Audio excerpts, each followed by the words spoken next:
أصدقائي الأعزاء، أهلا وسهلا بيكم في حلقة جديدة من كبسولة حب. احنا كنا اتكلمنا قبل كده عن ازاي تعرفي ان خطيبك ابن امه، وكنا وعدنا حضراتكم اننا هنتكلم عن ازاي تتعاملي مع ابن امه اذا كنت خلاص اتجوزتي. الحقيقة انا ما كنتش ناوي اكمل الموضوع، لكن جات لي طلبات كتيرة جدا ان انا اكمل الموضوع ده. بس انا مبدئيا عايز اقول لكم على حاجة. في فرق كبير جدا بين الزوج المطيع لأمه اللي احنا بنشجعه على انه يطيع أمه، وبين الزوج ابن أمه.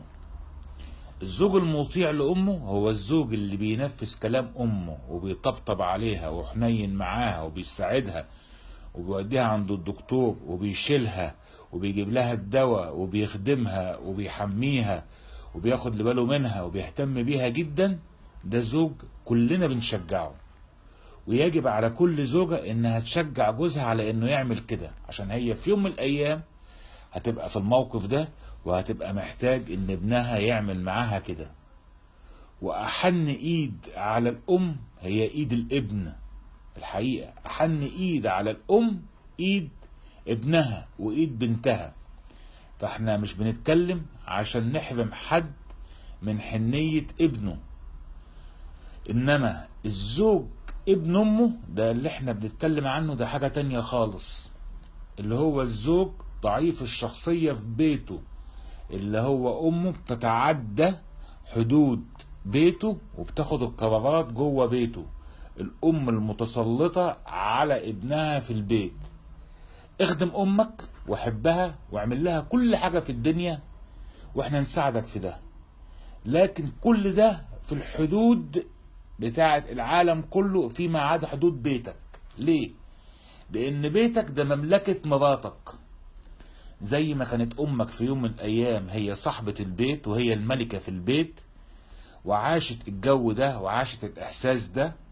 من حق كمان زوجتك ومن حق أبنائك إن هم يعيشوا نفس الإحساس ده. فافصل بين إنك أنت تبقى بتراعي أمك وبار بأمك، وبين إنك أنت تعمل او بين انك انت تخلي قرارات اللي بتتاخد في البيت بتتاخد برأي ووجهة نظر والدتك. اوكي؟ حقيقة الزوج ابن امه عشان نطلعه من القصة دي بنحتاج شوية صبر وبنحتاج شوية وقت، ما هواش بيطلع من القصة دي بالسهولة. تمام؟ اول حاجة يجب على الزوجة ان هي تعظم قرارات جوزها. يعني جوزها لما يقول لها على اي حاجة ما تقولوش اللي انت بتقوله ده، ايه الكلام الفاضي ده، ما ينفعش الكلام ده. اي كلام او اي قرارات يقوله جوزها الله الله اكبر عليك، ايه الكلام ده، ايه الحلاوة دي. تمام؟ انت جبت الكلام ده من ايه الذكاء اللي انت فيه ده، ايه القوة اللي انت فيها دي. خليه يحس بالثقة في ان هو عنده رأي، لان موضوع الثقة في رأيه اتقتل عنده من وهو صغير، فاصبح بيعتمد دايما على قرارات والدته. فانت اول حاجة حسسيه بالثقة في الرأي بتاعه. الكلام اللي هو بيقوله حاولي تنفذيه على قد ما تقدري، حتى لو انت مش مقتنعة بيه 100%، لكن نفذي معظم القرارات اللي هو بيقولها على انها قرارات صح. طبعا ده بالنسبة للحاجات اللي مش مصيرية. لو انت شايفة ان هو يعني بياخد قرارات كبيرة لكن ما هياش صح خالص تودي في داهية، ما تنفذهاش. لكن لو القرار ده ممكن يمشي ويعدي تمام ويتعالج بشكل تاني، نفذ القرارات دي، حسسيه بالثقة في نفسه. بيبقى دايما الزوج ابن امه بتبقى دايما امه كانت هي خط الدفاع عنه زمان وهو صغير.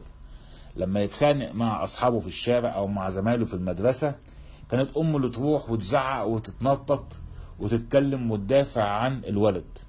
فتعود ان هو ما يواجهش المسؤولية وما يواجهش المشاكل، ودايما عنده حتة احساس بعدم الامان وعدم الثقة في النفس. اي حاجة يعملها جوزك فيها نوع من انواع البطولة البسيطة خالص شجعيها وكبريها، وطول ما انت قاعدة اتكلمي عليها، واتكلمي عليها كمان قصاد الناس. حسسيه بان هو بطل. يعني مثلا انتوا ماشيين في الشارع، سواق تاكسي غلس عليكم، تمام. جوزك ما عملش حاجه لكن بص له كده بس، ما عملش حاجه. طول ما انت ماشيه مش تقعدي بقى تقولي ده انت شفت السواق كان هيضربك، كان هيتخانق معاك، كان هيعمل مش عارف ايه. لا، تقولي ايه؟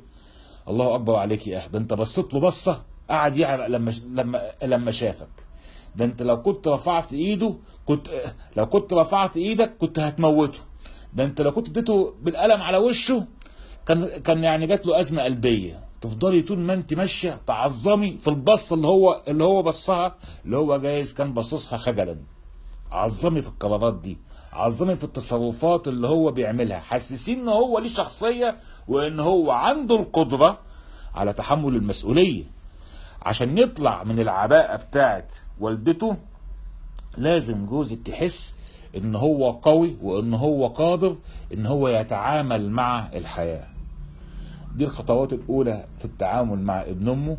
هتحتاج صبر، هتحتاج جهد. في حاجات تانية يعني كتيرة جدا هقولها لكم في حلقة تانية ان شاء الله.